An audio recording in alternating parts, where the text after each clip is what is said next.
Salam sejahtera, terima kasih karena bersama dengan saya di Nazlin Unity Channel. Ada yang kata Ismail Sabri Yaakob kini dalam keadaan paling kritikal dalam dunia politik.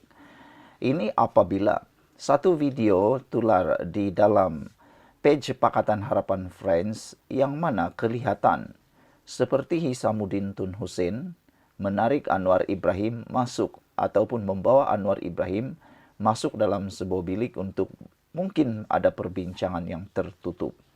Tiada satupun sumber yang menyatakan apa isi perbincangan tersebut. Tetapi netizen khususnya para penganalisis politik dan pemerhati politik melihatnya sebagai satu petanda bahwa mungkin geng ataupun sekutu Hisamuddin Tun Hussein kini berubah pikiran untuk menyokong sepenuhnya Anwar Ibrahim. Sebelum kita teruskan ulasan kali ini, jangan lupa tinggalkan komen Anda, tekan butang produk yang ada dalam video ini. Siapa yang ada kencing manis, gout, tinggi darah, cepat beli produk itu. Saya tak jual obat, saya cuma mau kongsikan kepada Anda manfaat kebaikan produk itu sebab ramai sudah yang beli. Harganya pula sangat murah, tetapi berkesan kata netizen yang sudah membelinya. Mereka nyatakan sediakan payung sebelum hujan, karena kita pun tahu tidak lama lagi Syawal menjelma. Jangan pula waktu raya kita pula ada masalah gout, kencing manis, tinggi darah kan. Jadi lebih baik belilah dengan harga yang mungkin murah bagi Anda, tetapi manfaatnya sangat baik, berbaloi-baloi lah macam itu. Baiklah saudara, mari kita teruskan spekulasi yang kini menular di media sosial khususnya dalam bidang politik itu. Hisamuddin Tun Hussein, kalau Anda masih ingat, ramai yang mengaitkan geng Hisamuddin Tun Hussein dan geng Ismail Sabri Yaakob adalah sekutu dalam politik UMNO. Yang mana dinyatakan kononnya sekutu itulah yang mungkin akan memainkan peranan dalam langkah Tebuk Atap atau Sheraton yang kali kedua.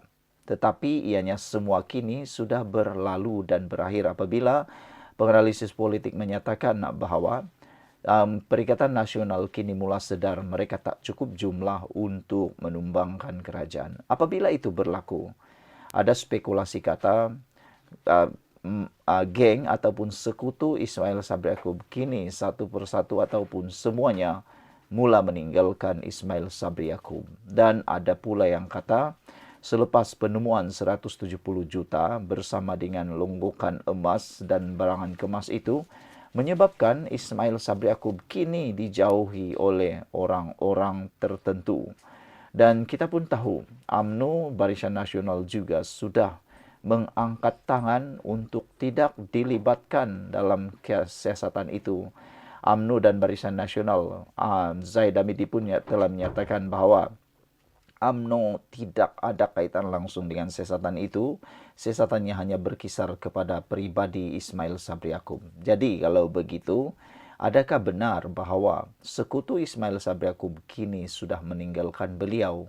Dan kini Ismail Sabri Yaakob terkapai-kapai ke seorang diri untuk berjuang bagi pribadi beliau. Sudah tentu UMNO Barisan Nasional akan menyatakan sokongan secara lisan ataupun secara moral, tetapi sokongan daripada keterlibatan sepenuhnya, kini kita lihat bahwa UMNO sudah menjauhkan diri.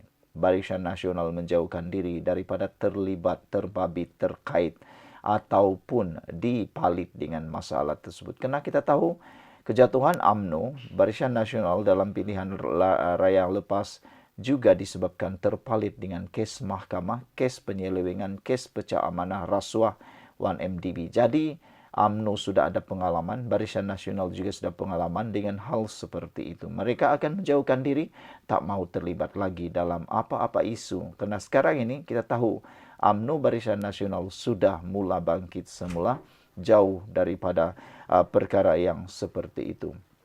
Saudara, betulkah Ismail Sabri Yaakob kini dalam masalah yang paling kritikal dalam dunia politik, karier politik beliau?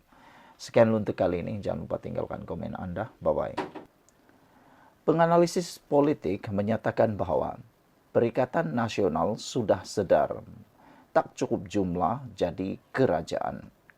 Sebelum kita teruskan ulasan kali ini, jangan lupa tinggalkan komen Anda, tekan butang subscribe, dan siapa yang ada masalah gout, kencing manis, tinggi darah, jangan lupa tekan butang produk yang saya kongsikan ini. Saya tak jual produk, tapi saya hanya kongsikan kepada Anda manfaat produk yang terbaik untuk persiapan raya Anda.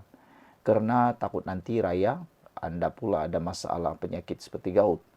Paling penting, harganya sekarang murah. Dan paling penting pula, sediakan payung sebelum hujan. Sudah ada banyak testimoni daripada rakan-rakan yang menggunakan produk ini. Mereka kata mereka sangat baik. Terima kasih kena membeli. Perikatan Nasional dah sedar tak cukup jadi jumlah jadi kerajaan, kata penganalisis politik. Selasa lalu, Muhyiddin Yassin berkata, Perikatan Nasional yakin selesaikan masalah dalam negara, namun mengakui perubahan kerajaan perlu melalui proses demokrasi. Itulah kan, sekarang dah malukan diri sendiri. Asik-asik kata ada jumlah yang cukup, tapi rupa-rupanya jumlah tak cukup-cukup juga. Itulah yang dikatakan memalukan diri sendiri. Penganalisis politik berpendapat, Perikatan Nasional PN mungkin telah sedar peluangnya samar menggantikan kerajaan perpaduan sebelum PRU 16, susulan kenyataan pengerusi Muhyiddin Yassin bahawa perubahan pentadbiran harus melalui proses demokrasi. Arif Aizuddin Azlan dari Universiti Teknologi Mara UiTM berkata, Muhyiddin mungkin menyertai PN, menyedari PN yang mempunyai 68 wakil rakyat di Parlimen tidak cukup jumlah untuk menandingi blok kerajaan yang menikmati sokongan 2/3. Sebelum ini, Perikatan Nasional disokong 74 ahli parlimen tetapi berkurangan selepas 6 daripadanya mengalihkan sokongan kepada Perdana Menteri Anwar Ibrahim.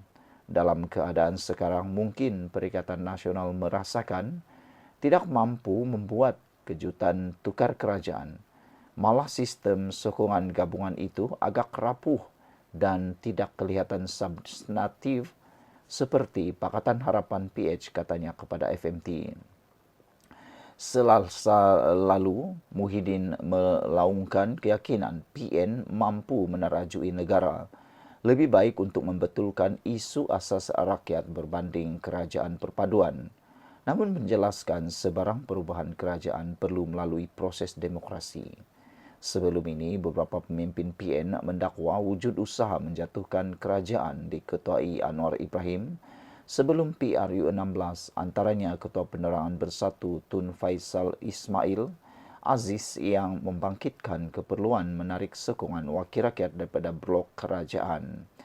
Ia terutama membangkitkan atau membabitkan segelintir wakil daripada UMNO, GPS dan GRS selain bebas.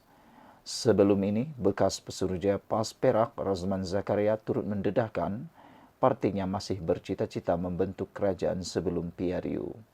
Arif berpendapat kenyataan Muhyiddin juga memberikan mesej yang kerajaan perpaduan tidak lagi boleh memberi alasan gangguan kestabilan politik untuk mentadbir dengan baik, khususnya memperbaiki ekonomi rakyat dan negara.